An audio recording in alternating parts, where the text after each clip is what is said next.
Hello student, it's Neha Misra, class 7 history chapter 6 The mighty Mughal empire।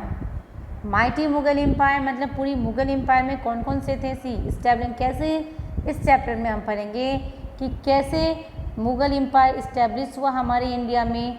उनके बाद जो राज शासन चली किन किन ने यहाँ पे कितने साल तक अपना शासन चलाया और किसने किसको डिफीट किया। जैसे पहले हम पढ़ेंगे बाबर के बारे में, उसके बाद हुमायूं के बारे में, उसके बाद Sher Shah, Akbar, Jahangir, relation with the Europeans, कैसे उनके रिश्ते यूरोपियन के साथ थे। उसके बाद जो केस स्टडी है औरंगजेब के बारे में उसमें हम पढ़ेंगे। So without wasting time let's start the chapter. ये जो make important events of Mughal empire in the given airline, जो मुगल एम्पायर के टाइम में कौन से ईयर में क्या हुआ था, कब शुरुआत हुई थी, कब हुमायूं ने शेरशाह को डिफीट किया, ये सब आप ये चैप्टर पढ़ के ये खुद यहाँ पे टिक करेंगे कि ए में ये, बी में ये और सी में ये। ओके, बिना टाइम वेस्ट किए हम चैप्टर पढ़ना स्टार्ट करते हैं। See Ibrahim Lodi the son of successor of Sikandar Lodi. Ibrahim Lodi जो था किसका बेटा था? सिकंदर लोदी का बेटा था। Was known for his bad temper. He humiliated many of the trusted nobles who had been loyal to the Lodi's ruler before him. Daulat Khan, the governor of Punjab province, and Aslam Khan, a relative of Ibrahim Lodi, were two of those nobles who were not happy with the way of Sultan treated.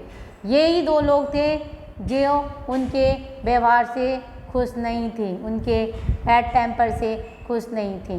So with the help of Rana Sanga, he wrote the ruler of Mewar, Mewar के ruler के मदद से जो राणा सांगा था, बाबर ने invited Babur to invite the Delhi sultan, और दिल्ली सुल्तान को ख़त्म करने के लिए।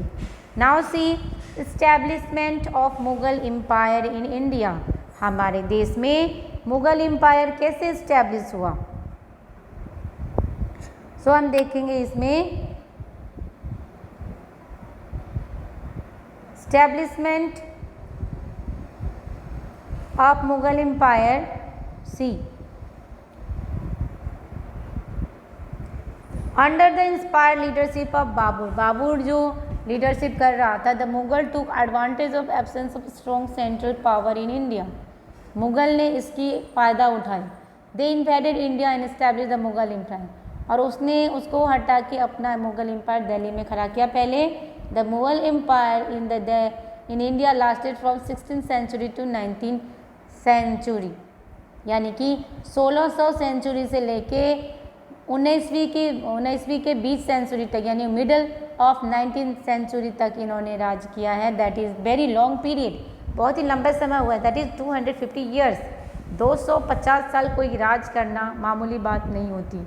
Now see in the course of this days, 250 साल में Mughal expanded their empire to cover almost the whole of Indian सब continents.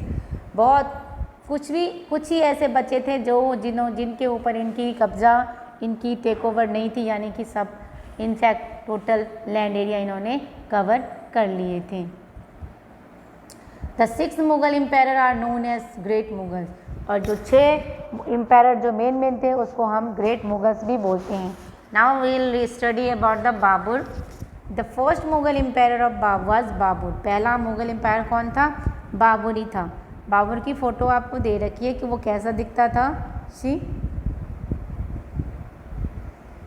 He ruled Farghana in central Asia at the time when the Lodhi way king were ruling over the sultan Delhi sultan. जब Lodhi king Delhi सुल्तान को rule कर रहे थे तब वो वाला सेंट्रल एशिया में रूल कर रहे थे। The local ruler invited Babur to come India and defeat Lodhis. जो लोधी के बर्ताव से खुश नहीं थे, जो लोग, उन्होंने उसको इनवाइट किया कि यहाँ पे आके अपना राज्य करो, इनसे फाइट करो, इनको हराओ और तुम यहाँ पे आओ। और उन्होंने भी सोचा कि उन्होंने सुना था कि इंडिया जो है, हिंदुस्तान जो है बहुत ही अमीर है, बहुत ही वेल्थ है वहाँ पे, इसलिए इन्होंने भी सोचा कि ये अच्छी अपॉर्चुनिटी होगी कि अपने किंगडम को बढ़ाएं। See the next is the battle of Panipat. Babur marched from the Kabul for the conquest of India Sialkot con him succumbed to him without any resistance. He crossed Indus and conquered Punjab. फिर इन्होंने Indus valley को, Indus river को cross करते हुए पंजाब को हराया. फिर उसके बाद इब्राहिम लोदी ओवर कॉन्फिडेंट. इब्राहिम लोदी को बहुत ही ओवर कॉन्फिडेंट था कि मुझे कोई हरा नहीं सकता, लेकिन इसी वजह से ही move leisurely to counter Babur while Babur sent out spices in every direction to keep a track of Lodi movement.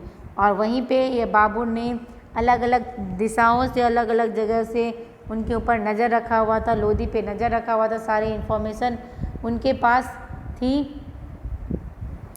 सो अब जो after the victory Babur laid the foundation new dynasty called Mughal dynasty.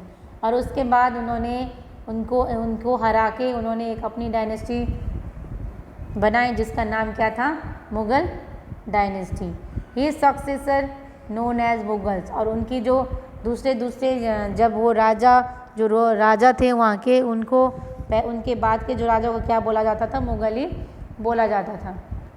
The battle of खन्नो.